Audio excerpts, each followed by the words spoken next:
எனதருமை ஜோதிட நேயர்கள் அனைவருக்கும் வணக்கம். நான் உங்கள் சிவசக்தி ஜோதிட பீடத்தின் செல்வராஜ் பேசுகிறேன். நாம் இன்னைக்கு பார்க்க போகிற பதிவு கன்னி ராசிக்கு குரு பேச்சியை பற்றி பார்க்க போகிறோம். அதுதான் இன்னைக்கு பதிவு.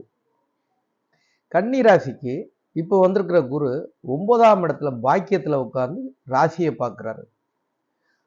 ராசியும் 3ஆம் இடம் 5ஆம் இடம் இந்த மூணையும் சிறப்பு பார்வையில் பார்க்கறதுனால உங்களுக்கு இது நாள் வரைக்கும் உடம்புல இருந்தக்கூடிய ஒரு மந்த நிலைமையிலும் சோர்வுகளும் உடல் பிணிப்பீடைகளும் மாறி ஒரு நல்ல இடத்துக்கு ஆரோக்கியத்துக்கு உங்களை கொண்டு போகக்கூடிய சூழ்நிலை வந்திருக்குதுங்க.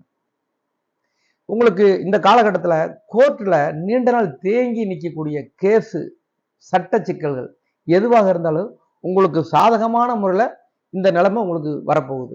தீர்ப்பு உங்கள் பக்கம் வரப்போகுதுன்னு அர்த்தம். இப்போ நடக்கிறது. அடுத்த கட்டமாக உங்களுக்கு பிள்ளை குட்டிகளுக்கு உண்டான ஒரு புண்ணியகரமான நல்ல ஒரு வாழ்க்கையும் ஏற்படுத்தி கொடுக்க போறீங்க.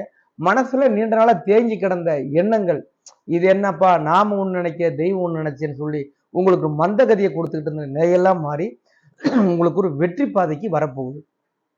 இந்த கன்னிராசியில பிறந்தவங்க பொதுவாகவே எதையுமே அவங்க தன்னுடைய பகுத்தறிவுல தீர ஆலோசிச்சுதான் எதையுமே நம்பக்கூடியவங்க. மற்ற எந்த ராசிலையும் அந்தந்த வீட்டுக்கு அதிபதி ஆட்சி ஆகும்போது இந்த வீட்டுக்கு மட்டும் புதன் உச்சமாவார்.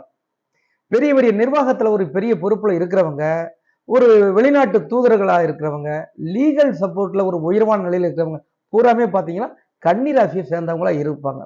அந்த அளவுக்கு ஒரு புத்திசாலித்தனமான அணுகுமுறையை கொண்டு போகக்கூடிய ராசி இவங்க. பொதுவா புதன் இந்த ராசிக்கு வக்கரமாயிட்டா காத்துல கோடு போட்டு கைகளால கணக்கு போட்டு பாக்குறவங்க இந்த ராசியில பிறந்தவங்களா இருப்பாங்க.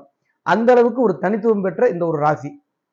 எதுலையுமே மற்றவங்க யோசிக்கிற மாதிரி இல்லாம வித்தியாசமான அணுகுமுறையில தன்னுடைய பார்வையை செலுத்தி அதுல வெற்றி அடையணுங்கிற எண்ணம் கொண்டவங்க இந்த கன்னிராசி நேயர்கள். இப்ப வந்திருக்கிற இந்த குரு பயிற்சினால உங்களுக்கு கடவுளே உங்க கையை பிடிச்சி இழுத்து அடுத்த கட்டத்துக்கு உங்களை கொண்டு போக போறாருங்கிற ஒரு காலம் உங்களுக்கு உணர்த்துதுங்க. இந்த குரு பயிற்சி உங்களுக்கு டர்னிங் பாயிண்ட் சொல்லக்கூடிய இடத்துக்கு உங்களை நிச்சயம் சிகரம் தொட வைக்கும். இதுல மாறுபட்ட சந்தேகமே கிடையாது. மீண்டும் அடுத்த பதிவில் உங்களை சந்திக்கிறேன். நன்றி, வணக்கம்.